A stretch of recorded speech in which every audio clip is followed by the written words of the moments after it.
Good morning all dear friends. তো জলখাবার নিয়ে চলে এসেছি, দেখতেই পাচ্ছ। আজকে হচ্ছে কি বলবো, বাটার টোস্ট আর 1 কাপ ঘন করে চা।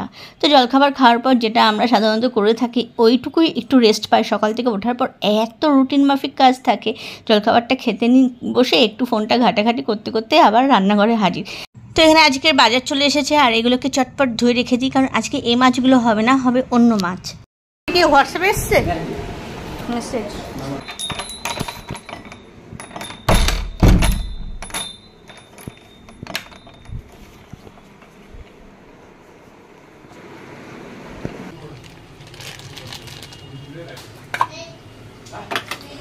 এই দমদার গরমে না আর অন্য কিছু খেতে ইচ্ছা করছে না, একদম খেতে ইচ্ছা করছে না। তো এখানে একটু মুড়ি চিড়ে নিয়ে নিচ্ছি, এটাকে ধুয়ে এই যে টক দই এটা দিয়ে একটু মাখবো, ঠিক আছে। আর এটাকে ধুয়ে মাখি। আজকে হচ্ছে এই খাবারটা আমার হাজব্যান্ডের জন্য। আমি এই খাবারটা দু চোখে দেখতে পারি না। ঘরে কিন্তু এই যে টক দই দেখছো, টক দইটা এখন ভীষণ উপকারী। এর ছাঁচ, এর লস্যি থেকে শুরু করে টক দই অনেক কিছু এখন, মানে গরমকালটা বিশেষ করে টক দইটা ভীষণ উপকারী। আর ডাক্তারও খুব সাজেস্ট করছে এখন এটাকে খাওয়া, মানে পারলে 3 বেলা খেতে বলছে এই গরমে। তো আমি টক দইটা সেভাবে খেতে পারি না, কি করব। যাই হোক, আমি রায়তা করে খেলে ভালো, মানে আমার লাগে আর কি। বিট লবণ, একটু ভাজা জিরে গুঁড়ো।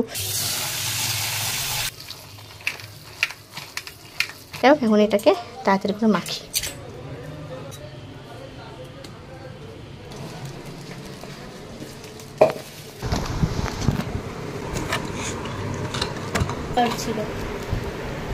তো এখন এটা খোলা হলো, মানে ডেকোরেশনের জন্য যেগুলো সব রান্নাঘরে এনেছিলাম।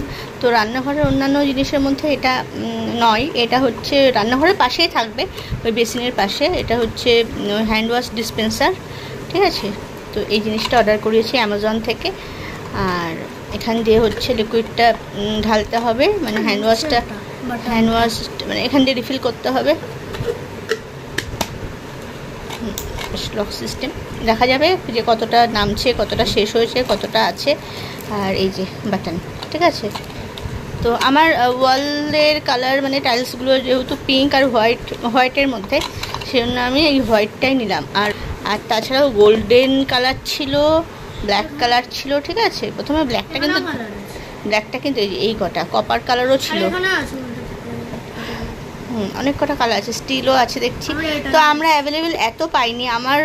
আমি যখন বুক করলাম তখন হচ্ছে ব্ল্যাক, হোয়াইট, গোল্ডেন কালার ছিল, কপারটা ছিল না, গ্রেটা ছিল না। আমার ভীষণ ইচ্ছা ছিল গ্রেটা নেওয়ার, গ্রেটা বেশ সুন্দর লাগছে।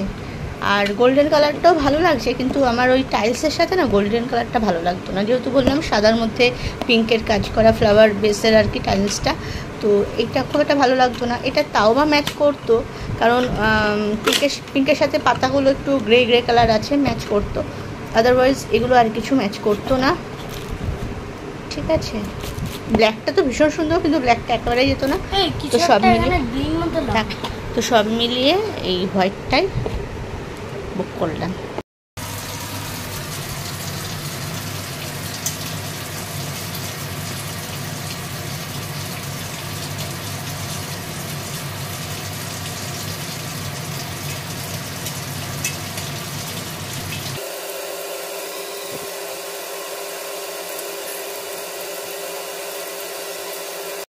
কি মেঘ করে এসছে দেখো, গাছপালা পুরো পাগলের মতো এদিক ওদিক করছে। মেঘ ডাকছে, শুনতে পাচ্ছ? এখন দুপুর 1:15 মতো বাজে, আর ভীষণ রকম মেঘ করে এসছে। আচ্ছা, এই ফুল দুটো ফুটেছে সেই কবে থেকে জানো তো? এই গাছটাই মানে এমনি ওই ক্যাকটাস জাতীয় গাছ, এটার নামটা আমার ঠিক মনে নেই। তো এই ফুলগুলো না প্রায় সপ্তাহখানেক হয়ে গেল একই রকম রয়েছে। মানে অন্যান্য ফুলের থেকে এই ফুলের লংজিভিটি এত, এই গাছ লাগালেই তো হয়। দেখতে কত ভালো লাগে বলো তো, পুরো ভরপুর লাগে। গাছে এতদিন ফুল থাকলে ভীষণ ভালো লাগে দেখতে। ফুলের মাথা নাড়িয়ে নাড়িয়ে একদম অস্থির হয়ে গেল, মানে এত হাওয়া দিচ্ছে, দাঁড়াবে কি করে এরা। এক বালতি জামা কাপড় কাচা হয়েছে, ভাবছি এখন মেলবো কিনা। কারণ মেললে যদি এদিক ওদিক হয়ে যায় আবার, নাকি ভাবছি হাওয়াটা কমুক তারপরে মেলবো।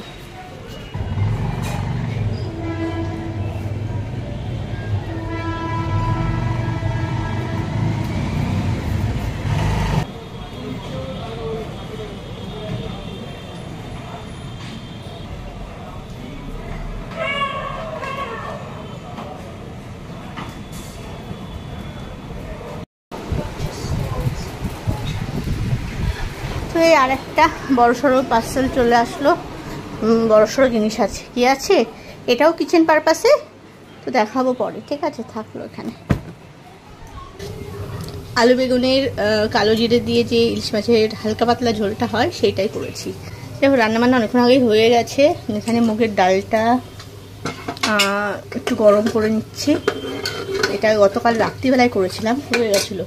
আর এখানে কিছু বেগুন কেটে রেখেছি, বেগুন ভাজবো, তাহলে হয়ে যাবে।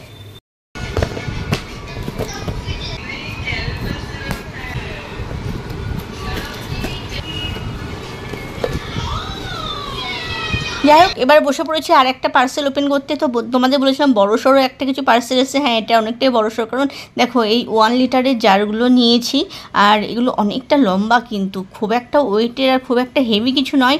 তো হ্যাঁ, যেহেতু লম্বা আর একসাথে দুটো আছে, তো ওই জন্য প্যাকেজিংটা বড় সড়ো এসেছিলো। তো এইগুলো হচ্ছে অয়েল কন্টেনার, এইগুলোর মধ্যে অয়েল রাখবো। আর দুটো নিয়েছি এই কারণে, কারণ একটা হচ্ছে রিফাইন্ড অয়েল আর একটা মাস্টার্ড অয়েল, এইভাবে রাখবো। আর এটা ট্রান্সপারেন্সি রয়েছে যথেষ্ট, দেখতেই পাচ্ছ। ফলে কি তেল রেখেছি না রেখেছি সেগুলো ভালোই বোঝা যাবে। আর আমি এই টাইপের না আগেও ইউজ করেছি, আর ইউজ করে এত মানে আমি হ্যাপি যে আমি আবারও এগুলোকে অর্ডার দিলাম। তো একটা নষ্ট হয়ে গেছিলো, আর নষ্ট হয়েছে, এগুলো অনেক দিন টেকে, বুঝতে পেরেছো। তো এইগুলো আমি নিলাম, নায়াসা কোম্পানির নিয়েছি, আগেরটা কি কোম্পানি ছিল ভুলে গেছি। তো ভীষণ ভালো, আর এটা না কোনো অয়েল বাইরে পড়ে না, কি সুন্দর মুখের ওখান থেকে পরার পর দেখতে পাচ্ছ এর মধ্যে গিয়ে যে ড্রপ ড্রপ হয়ে পড়ে, আর পিছনে একটা ছোট্ট হোল আছে, তো ওর মধ্যে আবার পিছনে মানে ভিতরে চলে যায়, তো বাইরে অয়েল বেরিয়ে মাখামাখি হয়ে যাওয়ার কোনো চান্সই থাকে না। মানে ভীষণই ভালো জিনিস।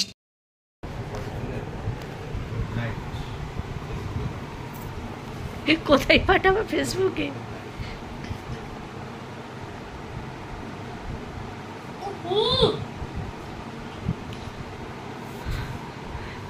ফটো উঠলো, আমি তো ফ্ল্যাশ লাইট জ্বালিয়ে দিলাম এরকম করে। না উঠেছে, বাহ ভালো উঠেছে, তো ফটোটা ভালো উঠেছে, খুব সফট না লাইটটা, ভীষণ ভালো লাগছে ঘরটা দেখতে। ওয়াও, টিভিতে রিফ্লেক্টটা এসছে পুরো। মামা দেখ টিভিতে রিফ্লেক্ট পড়েছে কিরকম, ভালো লাগছে তাই না? আরো ভালো লাগছে। চলুক না কিছুক্ষণ, ঘরটা বেশ ঠান্ডা ঠান্ডা লাগছে, যদিও এসির জন্য, লাইটের জন্য নয়। তুই কি করিস? এই অটোমেটিক ইয়ে হয়ে যাচ্ছে কেন? বাবা পাঠাচ্ছে ফেসবুকে গুড নাইট। আসলে আমার হাজব্যান্ড এই লাইটটা দেখেনি, এখন বাড়ি এসে দেখলো লাইটটা, তো দেখার পর সন্ধে লেগে আছে। ওই আইডিয়া দিল যে আশপাশে সমস্ত লাইট অফ করে দিয়ে শুধুমাত্র এটাকে জ্বালাতে। তো জ্বালানোর পর এত ভালো লাগছে না, পরিবেশটা অন্যরকম হয়ে আছে। তবুও এটা ঠিকমতো সাজানো হয়নি, জাস্ট ড্রেসারের উপর দিয়ে এটাকে রাখা হয়েছে, তাতেই এত অনবদ্য সুন্দর লাগছে। আসলে মানে কালারিংয়ের সাথে সাথে না লাইটিংয়ের সাথে পাতাগুলো বেশি ভালো লাগছে।